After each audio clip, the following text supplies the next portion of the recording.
নমস্কার, আমি অনুপ্রকৃত বলছি। আর আপনারা দেখছেন নিউজ 7 দিন বাংলা, আমার ইউটিউব চ্যানেল। আজকে বারুইপুরের ঘটনা নিয়ে ধুন্ধুমার হয় সেখানে।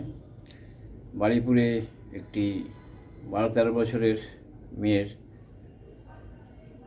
অভিযোগ করা হচ্ছে ধর্ষণ করে খুন করে পুকুরে ফেলে দেওয়া হয়েছে। সেই দেহ উদ্ধারের পরেই ওখানে ধুন্ধুমার লেগে যায়। একটি যুবককে পিটিয়ে মেরে ফেলা হওয়ার মারারও খবর পাওয়া যাচ্ছে। আপাতত যা জানা যাচ্ছে তাতে মাননীয় মুখ্যমন্ত্রী শুভেন্দু অধিকারী মহাশয় উনি সিট গঠন করেছেন এবং ওই মেয়েটির পরিবারের লোককে 7 তারিখে দেখা করার জন্যে বলেছেন। কী নিয়ে ঘটনা সেটা এই মুহূর্তে কোনো পরিষ্কার নয়, তবে এই ধরনের ঘটনা আমরা নিন্দা করি।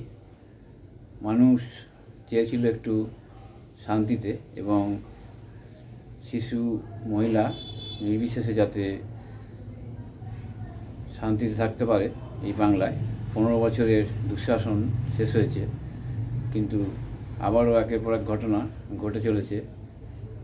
এই মুহূর্তে এই ধরনের ঘটনা বন্ধ হওয়া খুবই প্রয়োজন।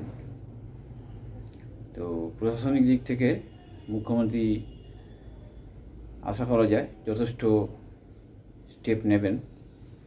আমরা আগামী দিনে অপেক্ষা থাকব কী হচ্ছে। দেখতে থাকুন নিউজ 7 দিন বাংলা।